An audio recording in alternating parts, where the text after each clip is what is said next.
unapata saa wanaume tunaongea na wao. Nikisa tukiachana tufika kwa nyumba ile roho inakuja. Vennie usikubali, you better masturbate. Ninachukua Biblia niko kwa sistangu. Nachukua Biblia nisome I love God. Nisome ile roho inakuja. Hivyo tu. Una masturbatea kwa sistako. Imagine. Nikaanza ku break soul ties. How? Nasema kama ni for example, siwa alikuwa anaitwa Cliff. I break this soul tie I break every covenant between me and Cliff in the name of Jesus. And you know I have been having sex with the demons. Now I break every covenant with the demons. Nikaanza ku break mpaka God showed me now imekuwa breaked. Sasa hiyo acha hivyo, now I'm preaching gospel. Unapreachia nani? Watu. Naitanga church mingi sana, Vennie come and preach. Wewe unaenda ku preach lakini jioni ni masturbation. Naenda ku preach church, there's a church in Thika. Naenda na preach, they are blessed, wanabarikiwa, yani unaona yenyewe. Lakini the same night inakuja. Ni kama inaniuliza ulikuwa unaenda kupiga mdomo huko unaambia watu nini? Na bado utarudi kwangu. Na you are mine.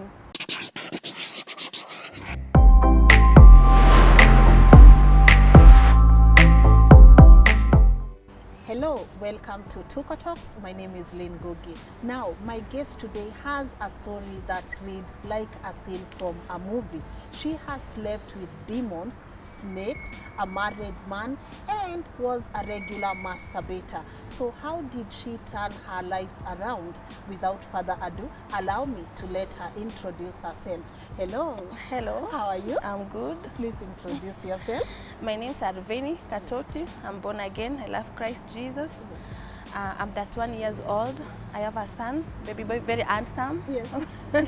And I love him so much. Yeah. I have a pastor and a mentor who's Pastor Mwangi, PMI, Thika Road. And there's a pastor who dedicated me to salvation, is Pastor George Macau from Machakos County. Yeah, from Machakos. You were born in Machakos. Yeah, in Machakos County. How was life like growing up? Oh, okay. My life was not that good because nilizaliwa in a family where my mom niliamka, like I grew up nikimpata akienda kwa waganga. Like I think kutafuta tu suluhisho katika familia yake. Nimeamka nikapata waganga wakikuja kwa familia zile ushirikina.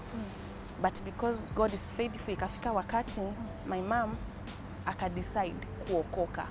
But tukapata before hapa nyuma kidogo mimi nilikuwa na matatizo fulani. Like ningeamka asubuhi nipate niko na alama, kuna kitu imenichoma.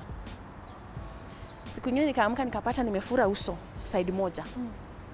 Bado ile nafanya sitaki kwenda kwa watu. Juu sasa naona ni kama nakaa vibaya. Yeah. Na tukasukumana hivyo, ukapata pale shuleni, primary school, kuna ile chuki ya walimu. Wananichukia tu bure sijafanya. Yaani ushaona ile hatred, nothing. Yaani una feel tu hauna kibali. So nika grow hivyo. Yeah. Nikaingia secondary school. Iko tu sawa lakini bado sijajielewa. Nikakuja nikamaliza secondary school. Yeah. After kumaliza secondary school nika join college. Immediately I was still a virgin nikiwa college. Siwezi kumbuka nini ilifanyika. I met this guy. Huyu mwanaume akaniambia kuwa amenipenda. Mimi sinasikianga tu watu wanapenda. Nikasema wow, umenipenda ile tu ile ushamba. The first night pap nikashika mimba. Ulilala na yeye the first night? Okay. Si nikashika mimba. Sasa kushika ile mimba yule kijana yeye alikuwa tayari nikue yeye anichukue kama mke. So alikuwa amekupenda ile au kweli? Alikuwa amenipenda. Ni kwa maana alinipeleka mpaka kwao. Okay. Alinipeleka nyumbani. Lakini sasa ndio kama mimba ndio sijajua kama niko na mimba. Sijui hizi vitu. Lakini nasikia kuna vile nasikia usiku moja ndio nikakuwa na ndoto. Zingine naweza sahau lakini hii ya kwanza sitawahi sahau. Ni kwa maana the experience haikuwa mzuri. Niliamka usiku kitu saa 9 saa 10 nimelala na kuna mtu nime have sex in the dream. Unajua utaambia mtu. Nikafikiria ni mchezo. The following night hebu kidogo acha hebu hapo niambie huyu mwanaume alikuwa juu yako, alikuwa ndani yako ama ilikuwa inaendeleaje hiyo? Ni sex. Unajua sasa nimekuwa introduce sex na huyu kijana. So I know it. I know vile inafanywa. Sasa huyu naye kwa ndoto amekuja, yani amekuja sasa kunilala na mimi. Yeah. Nikaamka asubuhi ni kama yani nimelala na kuna kitu imefanyika. Na ukapata saa moyo wangu umekuwa mzito. Yani nasikia vibaya, yani kuna venye na feel. Hiyo ndio sasa stage yangu ya pili. Yeah. Stage ya kwanza ilikuwa ni hapa kama niko msichana mdogo enye sikuwa najielewa, but this demon was there. Ni kwa maana those days nilikuwa msichana mdogo, nilikuwa napelekwa kwa maji. Naamka na wazazi wako. Hapana, na hii demon. Naona niko kwa maji, napelekwa kwa maji. Ni venye siwezi kumbuka kwa maji nilienda kufanyiwa nini, but nilikuwa naenda kwa maji kila usiku. Lakini bado siwezi sema, siambii mtu. So ikakuwa ni hivyo kila usiku afika time nao imeshakuwa ni mazoea. Imeshakuwa mimba bado inakuwa. Sitaki kuambia mtu. Na uchali yako anajua uko na mimba? Sikumwambia. Okay. Sikumwambia. Bado naona ni vibaya kusema niko na mimba kwake. Lakini iko na 2 months hivi yule kijana disappeared. No call, nothing. Na kidogo nikuulize, mlikuwa mshaenda home? Amenipeleka introduction. Mshafanya introduction. Na amesema amekupenda kabisa. Tunaenda saa kwetu mwezi wa 4. Alafu 2 months later amedisappear. Kama mimi niko na 2 months. Mlikuwa college the same? Hapana. Alikuwa outside. Alikuwa anafanya business. He had money. Alikuwa tajiri. So hii time nikaanza kuomba. Ile mama alikuwa anaomba kama niko msichana mdogo, nikaomba lakini ile kitu ile demon kila usiku inakuja. Maombi yangu naomba nini? Naomba yule kijana arudi. At least hii mimba iko na wewe mwenyewe. Juu naogopa babangu, nitamwambia aje, nitaanza aje. Nikapambana sasa, nikatoka Butere nikarudi Nairobi. Kwa babangu sasa. Babangu akikuja niko tu zile za hivi. Yaani sitaki aone. Lakini kama si ni baba tu.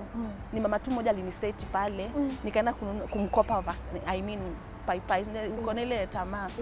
Akajua mimi niko nayo, sasa lazima nipatie. Akaambia babangu, unajua mtu akiwa hivyo ako aje? Akaambiwa. Mamangu came, hii demon bado iko. Vile mamangu alikuja, ikakuwa babangu aliongea sana, aligombana, aliteta. Hakuna kitu kusema hiyo siku. Lakini Mungu akaniambia, that was my first time kusikia Mungu akiongea. Mungu akaniongelesha, akaniambia kwa Kikamba, acha ndakuonyesha vile ndafanya.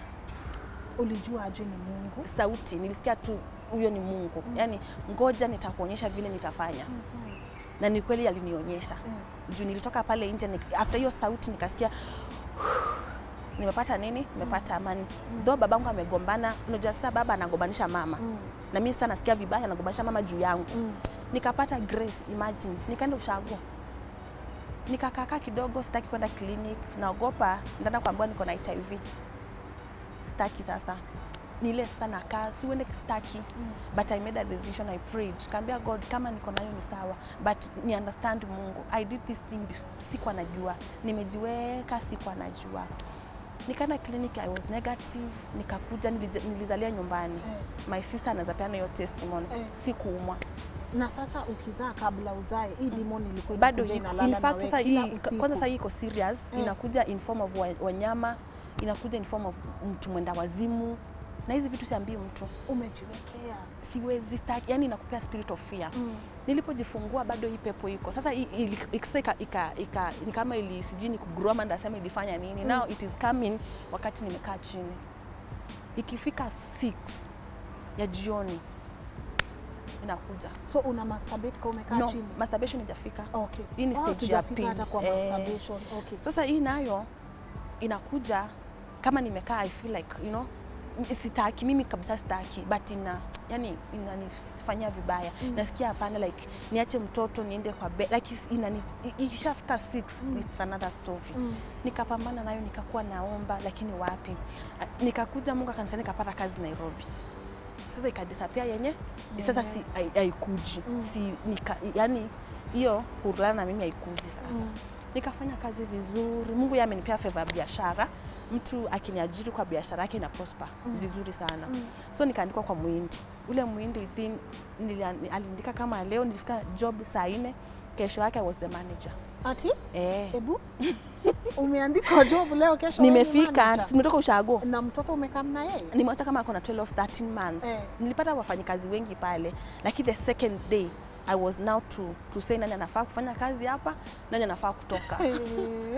Sasa Mungu akaleta, yani ukapata ile shop imepata customers wengi juu yangu, wa Eldoret wapi, yani wanajua kuna shop iko mahali ni Vennie ako nayo. So nikafanya ile kazi, ikafika time nao nimewapatia pesa. Juu tuka-agree nao, juu kama ni thermos ya 200 ningizo na 1000 na iende vizuri sana. Yani Mungu amenipea that favor. Ikafika time nimekaingia kwa matatu industry. Hii matatu industry bado ile pepo haiko, lakini sasa imeniweka ni kama naenda clubs. Sasa imenituma kwa clubs na bado ninaomba. Mamangu anajua nimeokoka. Babangu anajua nimeokoka. My pastor kwa clubs. Baba my spiritual dad ambaye ni ushagu anajua msichana wangu Vennie ameokoka. Lakini ni ukweli nimefanya nini? Umeokoka. Lakini zile tabia unafanya aziambatani. So unapata now this time niko kwa matatu industry, I have cash. Pesa iko. So mimi siendi kukunywa sana. Sasa mimi nichukue wanaume, take them to club, wabaie pombe. Hata yule wa kibao sasa leo nakunywa Guinness. Wewe ndio ulikuwa sponsor. Nitawasponsor. Gani? So ikakuwa ikaenda mpaka sasa unajua ukienda kufanya vitu kama hizo, ukikuja kwa nyumba unasikia kuna kitu inakusumbua, uwezi omba. Nikakaa sasa, hii roho ikafika time nikapatana kijana. Huyu kijana alikuwa Mjaluo, akanipenda na mimi nikampenda. Sasa huyu kijana tukakaa, mapenzi iko, pesa iko. In fact that guy nimemlipia nyumba. Pesa iko lakini bado ni wewe sponsor. Sasa mimi nimekuwa sponsor wake. So I think huyu guy kama alinipendea nini? Pesa. Alinipendea hii pesa. Pesa iko. Mom, sijui watu Mjaluo akishakuta mom ni hivyo. Mom, sijui watu nasituma. So hapa nyumba nimeacha. Sasa unajua manage uko Kisumu, uko Nairobi, you cannot. Nilikuwa naishi na msichana mwingine rafiki yangu. Sasa yule alikuwa ni bed sitter. Yule msichana hawezi afford kulipa nyumba peke yake. Na mimi niko wapi? Niko Kisumu. Sasa ile roho ya ya masturbation ilianza hapo. Ukiwa Kisumu? Nikiwa Kisumu. Sasa hii ni stage 2. I mean stage 3. Stage ya kwanza nikiwa mdogo, ya pili ni imenihangaisha hapa, sina msimamo. Ya tatu nao imekuja na masturbation. So this guy tulikuwa tumeagree sina kwa kazi, we like Fridays na Saturday ndio yani mambo ya mtu na girlfriend. Sasa mimi na imagine from Monday to yani inanikujia na mpigo like Vennie do it. Siwezi ngoja. Hawezi ngoja. So yeye ngoja, mimi siwezi. So yani hakuwa jua. So on weekdays una masturbate. Mimi niko sawa, vizuri. Alafu mimi okay. Niko na yeye. So kumaanisha this demon inataka nikuwe na huyu ni sawa niruhusia, lakini bado I have to satisfy. Mimi sijaishikanisha bado. Mimi naona it's normal. Ukiwa na hii pepo, you'll think it's normal. I did it na sikuwa mcheat. You know why? I have my spiritual husband, I have this bae. Hakuna kucheat. When you have a spirit husband, most you cannot cheat. So tukakaa, so one day nikaanza ukapata imekuwa too much. Like tunaweza make love usiku, akishaenda kazi asubuhi I do it. Wow. So wewe unalala na chali yako poa vizuri. Alafu kesho asubuhi unaamkia masturbation. Akishaenda tu nimemprepare ameenda job. Ama sasa maybe ametoka aende job na mimi nijiprepare nirudi Nairobi. Vennie, what are you waiting for? So nashindwa. Yani ikakuwa sasa nimeanza kuona ni kama hii kitu imekuwa nini? Imekuwa serious. Haya, imenihangaisha nikifika Nairobi situlii. Fika 2 days back to Kisumu. Fika Kisumu utaki unarudi. Yani magari za Kisumu zinaitwa green, I don't know, sikumbuki, green line. Makanga wote walinijua because nita give up ni bebe anything nishainunua kwa hiyo nyumba. I come back na hiyo Nairobi. Alafu ukishama nikifika tu hivi umrudishie. Anipigia kimam, please you know I love you, ni pack tena. Urudisha Kisumu. So ikakuwa ni kuja, yani niko kwa barabara tu. Nothing happening, niko kwa barabara. Hebu kidogo, ulikuwa na masturbate mara ngapi in a day? Once tu. Okay. Siku tu, yani mara moja. Ama once in a week. Si unajua hii inakuja na kupimia. Sasa ikafika time nikaanza kuomba. Nika feel like Vennie pray na nikaomba. Nikaanza apologize, I told God I'm sorry. Nikaomba tu. Uchali tukaanza kuwa na, yani nasikia simtaki. Mimi to die no ni ile pepo. Nikamwacha tu. Though alikuwa na bibi na mimi sikujua. Nikaanza kuingia kwa maombi. Mimi ndio katoloni. Yani I'm asking God for mercy. Yani naona yani hii nayo bado sijui kama ni this spirit husband inanihangaisha. Wewe unaona tu maisha yako umechanganyikiwa. Naona nimechanganyikiwa. I'm praying but I don't know naombea nini. Naomba Mungu nipatie Bwana. Yani sio na confusion, yani real confusion. Sasa nikaomba wapi? Sasa nilipotoka Katoloni, my sister akona nail parlor. Ananiambia Vennie baloka ushago, you just come. Tufanye nini? Unisaidie kufanya job. Nilikuwa nafanya msichana mwingine tukafanya nini? Tumekosana kuja tufanye na wewe. Nikapata sasa Yvonne nitaishi wapi? She told me kuja uishi kwangu. Akuja ni sitangu mdogo but akona bwana. Yani mimi sitaki. Nataka kuishi kwa sitangu mdogo aje. But this time round nilisikia grace. Vennie you just go. Sasa pale bado masturbation inafanyika now. Ilikuja ka disappear. All of a sudden ilikuja. Nao sasa yule mwanaume napata wanakuja wanaume ni sawa lakini siwataki. Tutaenda tuongee, tuongee vizuri wanikatie. Alafu in my life wanaume wengi wameniuliza uhusiano ni watu wako sawa. Like mtu ako na gari yake anaishi kwake. Yani watu so unajua atanichukua tu mahali kwa gari tukae. Alafu mimi sijui kutegemea mwanaume like give me nipatie. Unapata saa wanaume tunaongea na wao. Nikisa tukiachana tufika kwa nyumba ile roho inakuja. Vennie usikubali, you better masturbate. Ninachukua Biblia niko kwa sistangu. Nachukua Biblia nisome I love God. Nisome ile roho inakuja. Hivyo tu. Una masturbate kwa sistako. Imagine. Na sasa tuko na msichana wa kazi and she was my cousin. Tunalala sana yeye kwa bedroom, tunaomba na yeye in fact. Nana mwamsha, jo sasa sina ile nguvu ya kuomba. Aida amka uombe. Yani imenitesa. Yani nimesikia nimechoka. So nikapambana. Now I'm asking God to give me money. Niweze kufanya nini? Ni rent nyumba. And nataka kuishi sasa kwangu. Na Mungu akafungua njia. Nilipohama, singeweza kuenda kwa one bedroom. Nikaanza na bed sitter. Now ikakuwa sasa ndo umetoka nitakuonyesha. Umeifungulia mlango. Niko kwa sasa uko peke yako. I am with you now. Yani unaifanya kuifanya. Kwanza I remember one day nimetoka kazini. Sasa niko na biashara yangu sasa. Yes. Nimetoka kazini ni kama ninaitwa kwa nyumba. Vennie come. Yani you feel like you cannot think otherwise. Vennie come. Kufika tu hivi hakuna kitu kingine, toa nguo, yani ushaona ushetani, pepo. I did it.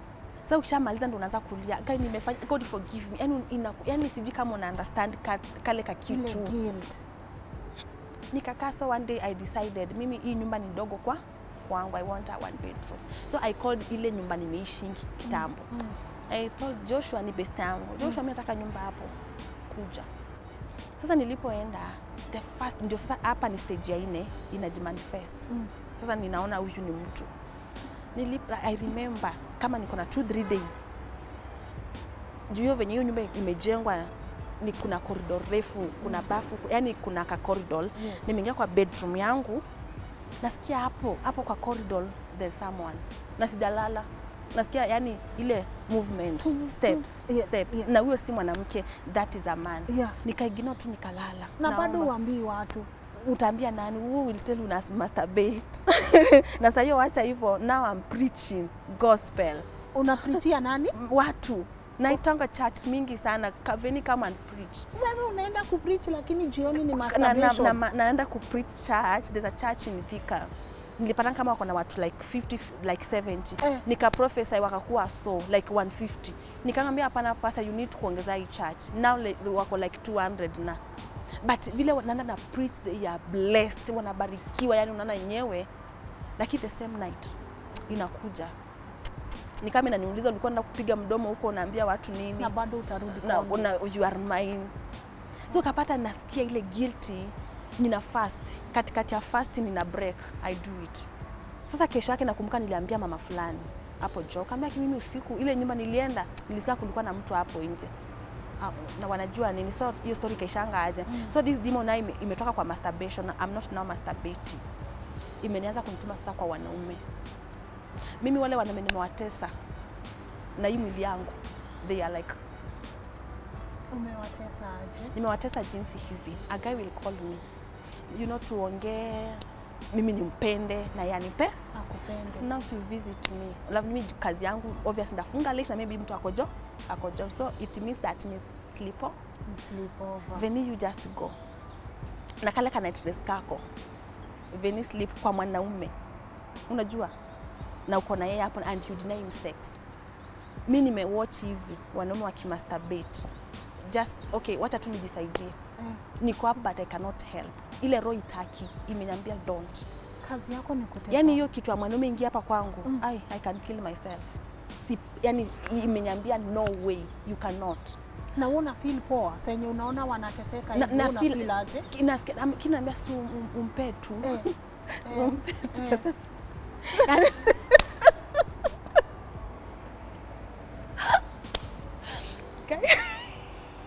Hapana. Unasema hapana, ajisaidie. Niko na wengi, nimeenda kuwatembelea wana masturbate nikiangalia. So lakini ulikuwa unavaa poa.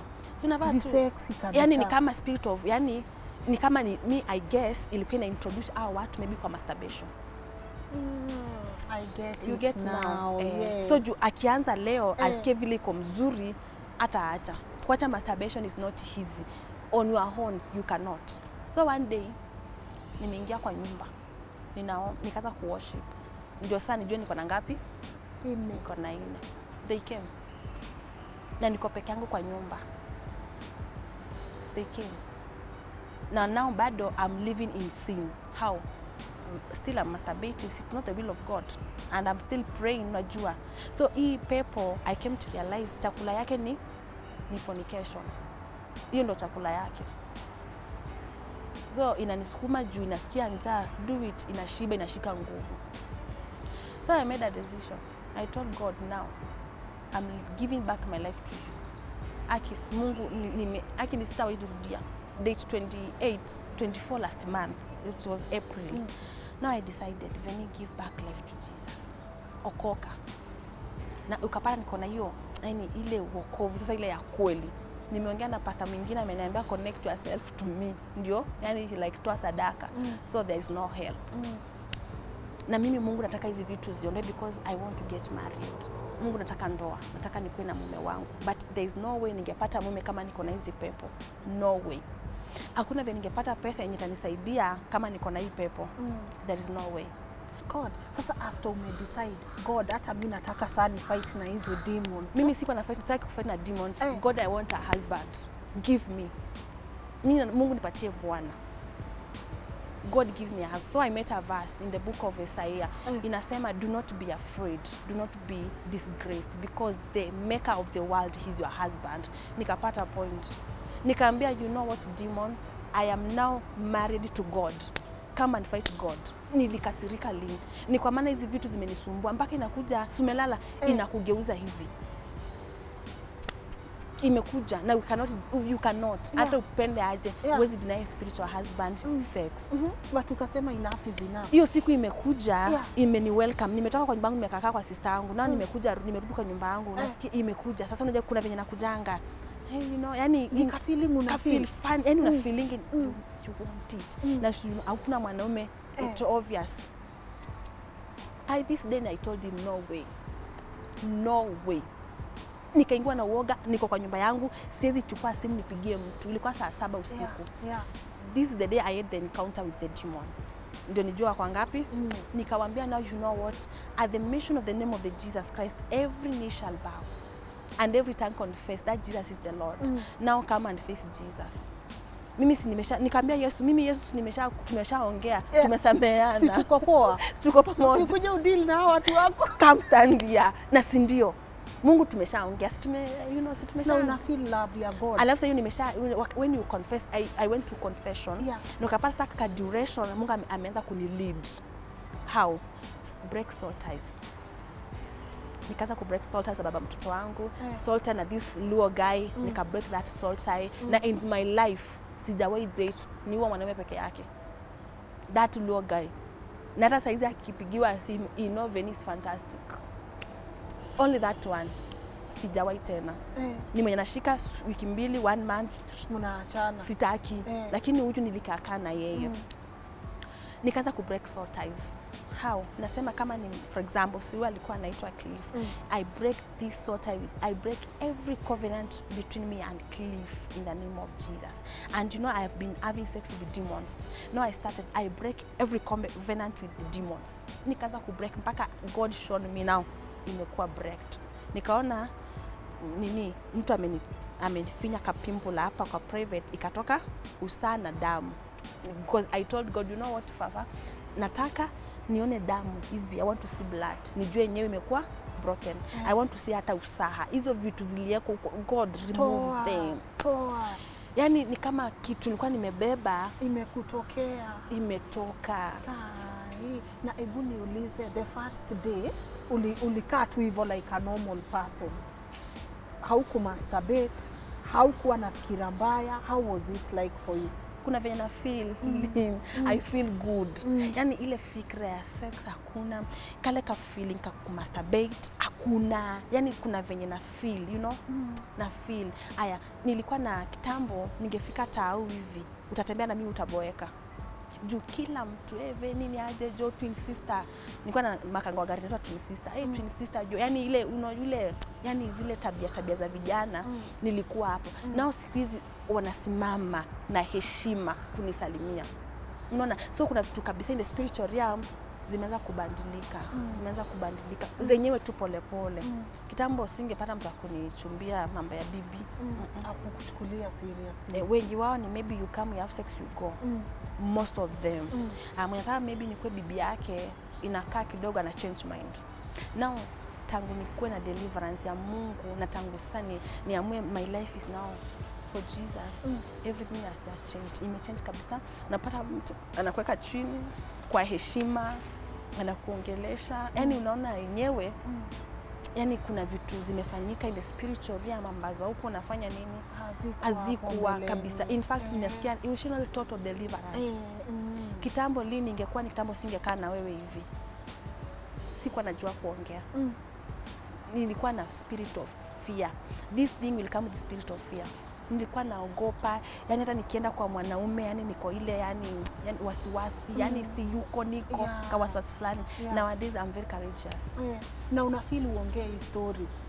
Nimeambia watu wangapi?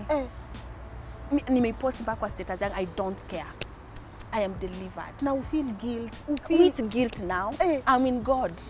Yes, when you carry God, you carry everything. Sasa niko kwa Mungu, nasikia like nilikuwa kwa bondage. Ni kama mtu alikuwa maybe kwa deni. Na ile deni amelipa. Unafeelinga aje? Unasikia hata kumtusi. Ukweli unafeel. Kuna venye unafeel. Sasa nasikianga yani I was unashinda kwa captivity fulani, kwa cage fulani, huwezi toka, huwezi fanya, yani you are just there. Uko tu. Sasa after deliverance ya Mungu na a lot happened. Now I feel yani naweza approach anyone. Naweza enda mahali popote. Na you know, hakuna mtu anaweza muomba kitu aninyime. Lakini hiyo fear na hata kupea. Hata mtu akona pesa yangu siwezi mdai. Siwezi dai mtu akona pesa yangu. Sijui because naogopa atanichukulia aje, sijui watu aje exactly. Lakini siku hizi we can sit down and we talk business. Hebu na nikuulize, wale wasichana wamekaa kwako wanakuambia aje? Wengi wao wenye wakuja after nimepost kwa status, you know, si wana respond kwa status. Nimemeet like wasichana 10. Like 10. Wengine nimemeet naye yani hivi tumeenda kwake because after nilipeana maisha kwa Mungu tena, nikaanza evangelism na pia kusaidia wajane. Ni kwa maana deliverance will come with good deeds. Yani matendo mazuri. Like umeokoka ni sawa, matendo yako, kuvaa kwako kukoaje, maongeo yako aje, una behave aje. So everything changed. Tukapata even my dressing ili change. Kuongea, kitambo ningeongea tu ile ya si utafanya. Yani lakini sasa Mungu amenipatia control kama mwanamke. Sasa nimekuwa mwanamke. Before na advising watu about marriage. Nimetengeneza marriage karibu ngapi? Nimelipwa pesa ngapi za marriage? Za kucancel watu. There's a family yani kai cancel akanipatia 20,000 cash. 1 2 mpaka 20. Lakini wewe kwako mimi sina. But mimi napenda yani watu wakae pamoja. So nikienda kwa mtu kufanya evangelism na mwambia wokovu, nasikia mtu anaanza kuconfess. Unajua sasa lazima utapeana testimony. Ndio watu wako good. Nilikuwa na hata mimi imenifanyikia na Mungu akaniokoa. Even you kwa hii poverty, Mungu atakusaidia. So by the way, nimekuwa nikiota na nyoka, nilala na nyoka, nimelala sijui na mnyama. So wenye wamekuja kwangu hata yangu kwa afadhali. Mine afadhali, because mimi nakwambia nimelala na nyoka, nimelala na wanyama, mnyama, yani king'ombe kimekuja, Kimelala na kipunda wewe. kimekuja. Yeah. So nasema sasa Mungu akaanza kuniintroduce kwa hawa watu like na kumbe hata yangu haikuwa kitu. Unajua hii kitu inakaa movie because si watu wengi wanakaa mingi wako free wanaongea vitu kama hizi. Si mtu by the way, si watu wengi watakaa chini na waseme Lynn, nilikuwa napitia hivi na hivi. Why is it important mse akiwa delivered aanze kuconfess zile vitu zenye alishafanya? Okay, one thing, kama hujakombolewa, kama haujakombolewa, there's no way. Si bado uko na yeye, haizi kukuallow. He will never allow. Haizi allow uongee. Hawezi. In fact tonight nilikuwa naambia shetani, you know what? Naenda kukuexpose. No, unasikia aje? I was laughing at him because si amenitesa. Huyu mtu amenitesa. So leo lazima watu wajue wewe ni nani and you are there because yeye ujificha na watu kwanza kambia mtu you have a spiritual husband. Anakuambia mimi aki God forbid sina, but zile vitu ako nazo, that is a spiritual husband. So kama hujakuwa delivered, there is no way you can say these things. Hauwezi. Hata kwa mamako mzazi hauwezi. Mimi simekuwa na hiyo spirit, niko na prayer partners wangu wawili, my sister and another sister anaitwa Doris. Sijawaambia about masturbation. Sijawahi. Haujawahi. Huwezi. My pastor, I called him yesterday, we have been talking. Anajua nimeombewa. There's a day nilienda kanifanyia deliverance watu karibu 10. The same night I masturbated. So mimi naweza sema there's no pastor. Sijaribu kusema Mungu hayuko kwa mapasta, but there is no pastor can deliver you. Me I love that pastor of mine because yeye yani mtu akukupatia moyo. Yani atakataka yani unajua unamwambia uko na spirit akwambie vitu mpaka usikie now you are finished. Like deliverance ni yako na Mungu. Deliverance ni because you know what you have been going through. Because huwezi sema unapitia masturbation and no one can discern you. Mi mtu asikwambie eti wewe uko na spirit husband, usikubali. It's a lie. It's a lie. Na hizi vitu ukweli ziko. Mwenye nafaa kuambia kuna spirit husband ni mwenye amezipitia kama mimi. Au wengine wakuja kujitokeza, kuna hizi demons, they need money. Because wanawake wengi wanataka hii pepo itolewe. So come give you, patana pesa tolewa. Na iwezi toka. Ni wewe mwenyewe ujifanyie deliverance because pastor atakupekea decision stop masturbating. It's you useme Lord I'm not doing it. Yes. Ukatae kabisa. Lord sidanganyi because this spirit na spirit of lie. Spirit, yani unadanganya too much. Wow, na tukimalizia ungetaka Wakenya wajue nini na wanaweza kupata wapi? Kitu naweza ambia watu ni like vile Lynn umesema to stop kufeed hii kitu. Stop feeding it because chakula yake ni sex. Chakula yake ni uongo. Chakula yake ni wivu, masengenyo na indecent dressing. There's no utavaka dress kadogo unampatia chakula unampatia nyama na chipo na kuku. I hope yangu si ndogo. Yani kuna vile unavaa nguo, unaona kama kuna wanavanga unapata matiti ziko tu hapa, mwanaume anakuona hapo kando ameshaanza vitu kama hizo. So stop feeding it, give your life back to Jesus and love God genuinely. Na imagine hizi vitu hata zinatesa mapastors. Me I have men pastors wakubwa wanajulikana, they have begged me for sex. They just want that, you know, hiyo peke yake tu, si wako na familia zao. It means that in our affect, wanafanya masturbation wengine wanacheat wako kanisani. So hii kitu haitaki kujua wewe ni pastor, umeokoka, you are a virgin, umesoma ama hujasoma, it can attack anyone. So kindly to see feed and make a decision. Vile I made a decision to come here today, make a decision to stop it. Okay. Na watu wanaweza kupata watu wanaweza nipata kwa namba yangu ya simu, niko kwa Facebook, Vennie Katoti, na pia ninatumia WhatsApp, na namba yangu ni 07 ya WhatsApp, 0792 208 706. Hiyo ni ya WhatsApp. Unaweza nipigia kwa 0723 234 795. Na pia kwa Messenger nikupatie maybe direction vile Mungu amenipitisha because hizi vitu ziko na stages zake.